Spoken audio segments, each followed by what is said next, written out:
An update on Akello? Yes, it ends up having a sprained knee. MRI was better than anticipated.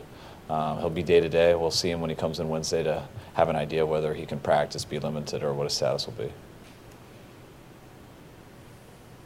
You were initially afraid it was worse? Yeah, well, anytime they talk about a knee and stuff, I'm always nervous about it, but they said the MRI was encouraging, so the fact he's got a chance to play this week, I was encouraged with. In regards to Marquise Goodwin, how much can you learn about a guy when you're kind of throwing him into the fire and asking him to do something he's never done before in terms of being your number one guy, because you lose Pierre and other guys and whatever, where he hasn't done that before? You never know until you go through it, and I think same with Marquise, just for himself. I think he's always believed that he could do that. Just us even studying him on tape, there wasn't a ton of routes you could see him do. His route tree was pretty limited, but and how he had been used. But he's a guy who has the ability to do a lot of things, and we challenged him since he's been here, running a bunch of different stuff, moving him to some spots, inside the numbers, which he had really never been before. And he's going to come a long way in his routes and things like that. But to have the pressure week in and week out of being a number one receiver, being a number two receiver, just being out there as much as he's been has been different in his career. And I think he has learned a lot about himself, and we've learned a lot about him throughout the year. He's a guy to me who's become more of a pro in a good way as the year's gone. He just knows how to handle it each day. I think he's done a better job overcoming negative things that happen in the game and rebounding, letting one play move on and go to the next. And I think it's really carried over to him getting better too. Impressed within the last 2 weeks being Jimmy's go-to guy, making big plays, big moments, a variety of different routes and receptions. Yeah, definitely. I think really since the Giants game, I think he's done some good things for us all year. But when he came and had those two real big catches versus the Giants, helped us to our first win, and then he came back and he's had 2 good weeks in a row right now. It hasn't just been on Sunday, which has been the neat thing. We've seen a difference in practice, just how he's carried himself all week, and I really feel like he's taken a step forward here in the second half of the season. Jimmy, and just the way he took some hits and still delivered some key passes in that game. What are you still learning about him as you watch him play and things like taking hits that you can't necessarily simulate in practice? You learn something every time we play with them. Each snap you get, it's nice to have film, 2 games now to go off of. It'll be nice to have more, but we're still learning, and we'll continue to learn throughout the year, and we will into this offseason and next year also. I think we protected him very well versus Chicago, didn't get as many blitz looks, just worked out to be a very clean game. This game was a lot different. We kind of had an idea of that going into it. We definitely were anticipating it to be more like that, and it was the first time that we've had Jimmy where he's been under duress like that, and I thought he handled it very well. Talked about the franchise tag in the past. Where is that now? Where's the organization at from his contract standpoint, and as the last 2 weeks, how has that impacted what you guys think?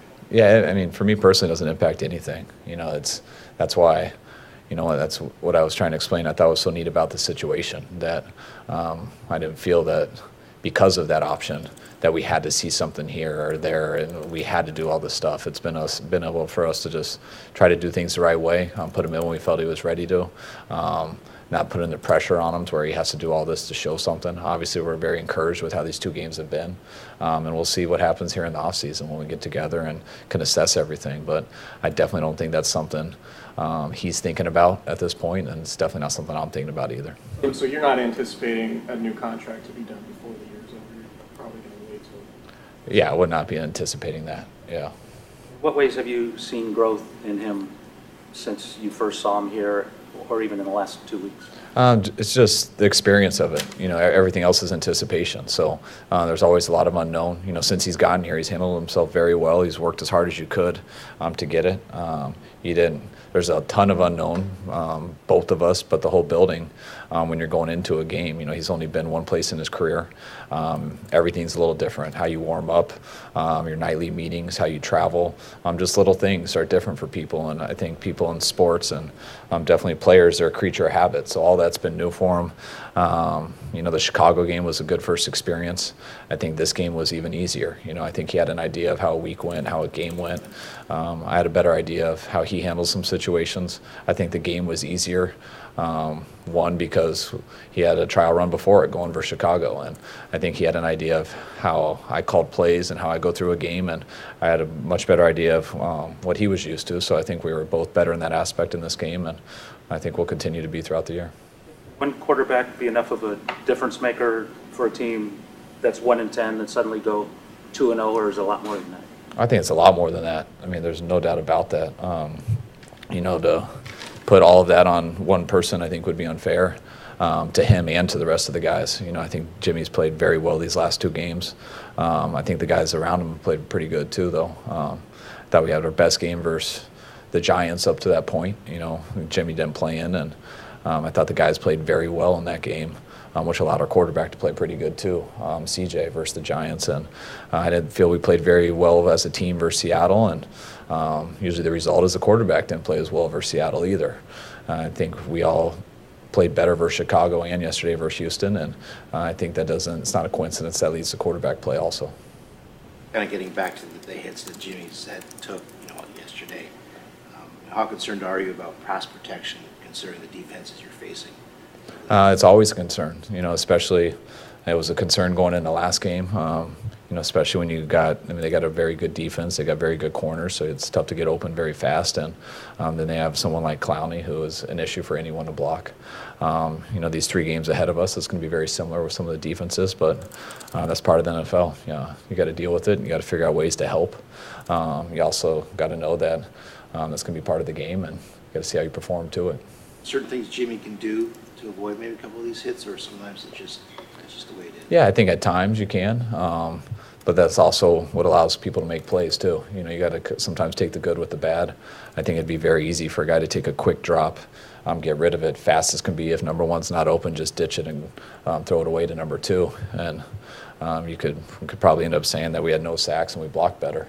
But we also might not have no first downs and no touchdowns to show for it. So there's a fine line, and when to give up on a play and when to extend it so you can get off that off-schedule play. I think Jimmy's done a pretty good job at that in this 2 games plan, and that's something we'll continue to work on each week. What happened on just some miscommunication there based on the coverage that the No, Jimmy just missed the throw, and it just sailed on him. They ended up bringing 2 to the back, so we had a hot situation. They brought it from depth, so we had a little bit of time to get rid of it, and just ended up going to the wrong guy and just sailed a little bit over him, and safety was in a good position to pick it. You said that you expected the game to be a little bit dirtier than it was in Chicago. How did you prepare Jimmy for that, or if you did at all? Just talk about it. He watches the film. We watch it together. You can see some of the issues. We definitely knew Clowney was going to be a challenge going into that game. Especially with how much they move him around, so you don't always know where he's going to be. But you could see it on tape. They had good pass rushers. They had good coverage in the secondary. They're a very good third down team too.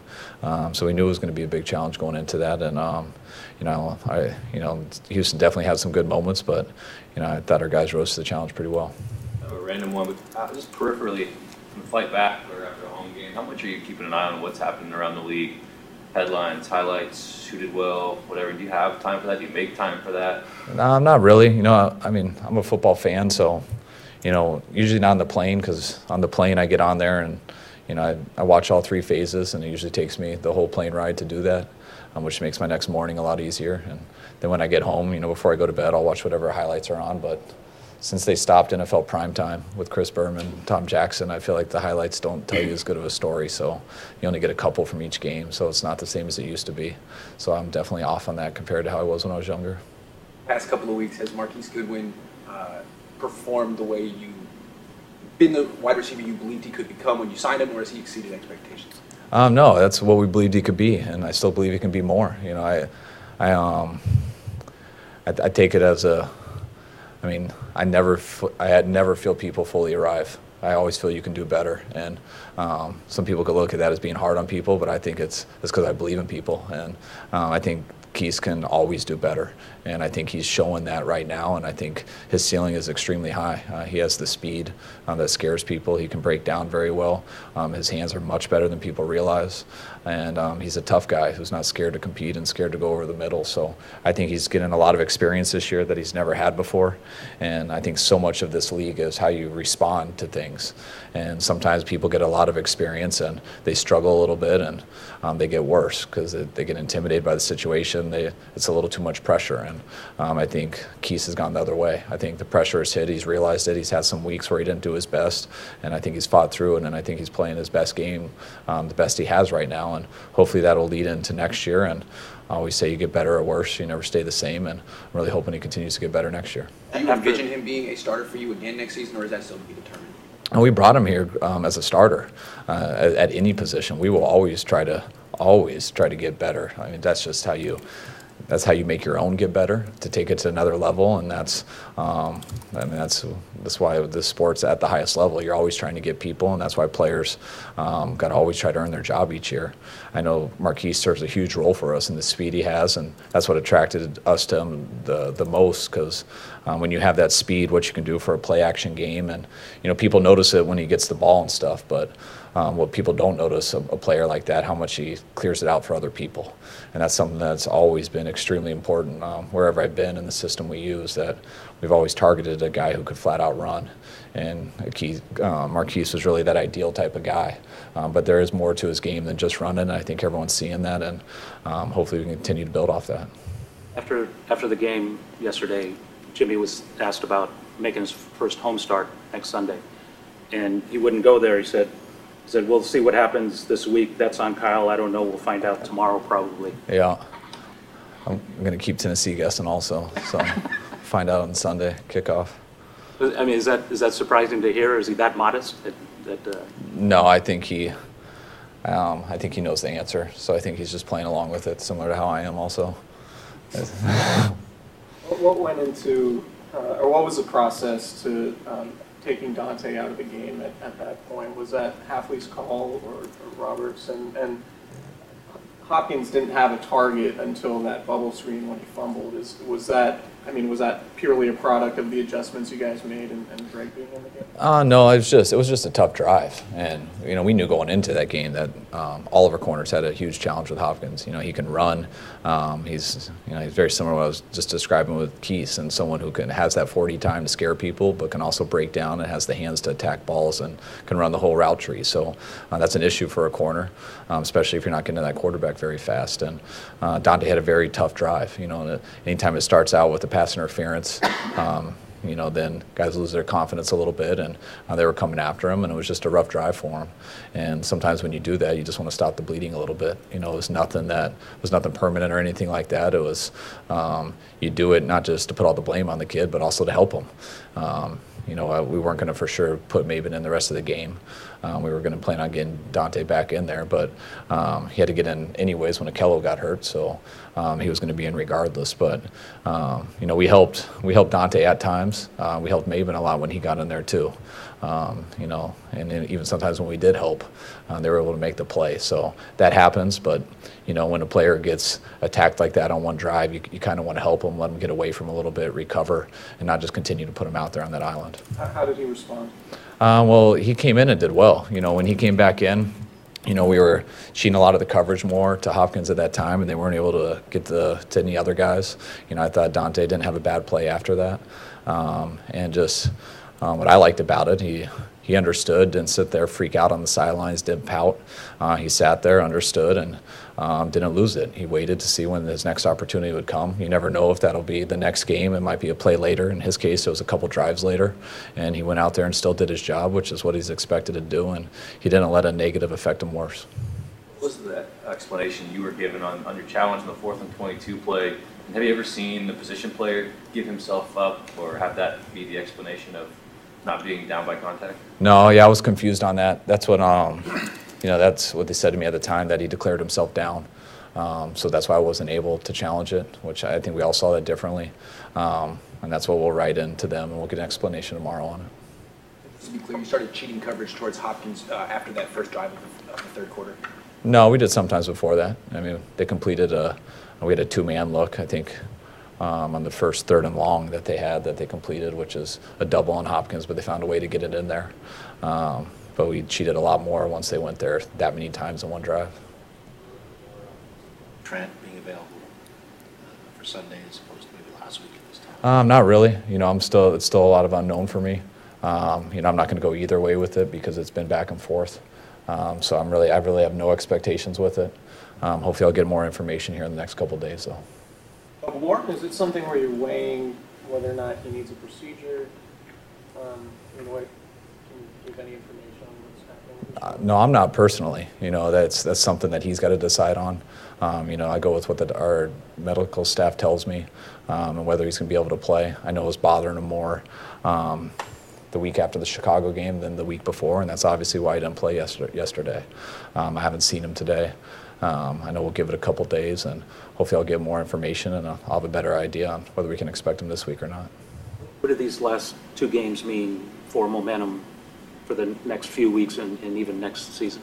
I think every time we take the field, I think it means a ton. Our guys, I believe we have a lot to play for, and we're still trying to, I think I said at the beginning of the year that I remember someone asking me what a record needed to be for me to be happy with that, and I didn't give them a number because I didn't go into this year thinking, hey, this is what our record has to be for us to be happy. I just want to be proud of what we put on tape, and you hope that will take care of the record, and obviously it hasn't. We haven't won as many games as I wanted to, but I have been proud of what we put on tape, and especially these last few games. I think we've gotten better. We've continued to fight. I've seen improvement. I really like these last 2 weeks watching things not go perfect, and our guys still overcome some adversity. We missed a number of big plays there in that first quarter, and some guys to still come back and make some big plays in the second half and in the second quarter. I feel like our team hasn't gone with the highs and lows of a game. I feel like we've played the same recently throughout the game regardless of the score. I think it's really given us confidence. I think we've shown a little bit more of who we are, and I hope to continue this in these final 3 games. I want to know what we've become, and I feel we've gotten tighter throughout this. I feel we've gotten stronger, and I definitely feel like we've gotten better. And I want to feel that way now, and I want to feel that way in 3 weeks from now too. What do you make of Robbie making 9 over the last 2 games? Is it easy to take that for granted, say it's a kicker, you should go out there, you could make it and whatever, or is that something that's pretty special and rare? No, I think it's pretty special. It's he's been great this year. My whole career, I had a very good kicker in Atlanta with Matt Bryant. So he got me a little spoiled my 2 years there. And then Robbie's doing the same. Most of the time, I'm always wanting to go for it and never considering us in field goal range till we're really inside the 20 and things like that, because I just have a lot of scars from my past. But those have changed, and that changes because it's real. When a guy goes out there and he's been as consistent as he has, then you never think he's going to miss it. And if he ever does, hey, that's that is going to happen once in a while. But Robbie's been so automatic this year. It's given the team a lot of confidence when we get in that area. One question of Carlos yesterday. He missed the long pass, but he seemed to run very hard. Yeah, I thought Carlos ran hard. He hit the right holes. I know he'd love to have that pass back. But again, that was a big play that he missed, and it didn't faze him. He wasn't sitting there freaking out on the sidelines, overreacting. He moved on, and he came back and made some big plays for us there in the game. And I thought Breida had a hell of a game too. I know his numbers don't look like that, but he unfortunately got all the holding calls. Not all. He got on a number of his big runs. He had holding calls. So I thought both of our backs ran the ball very well yesterday.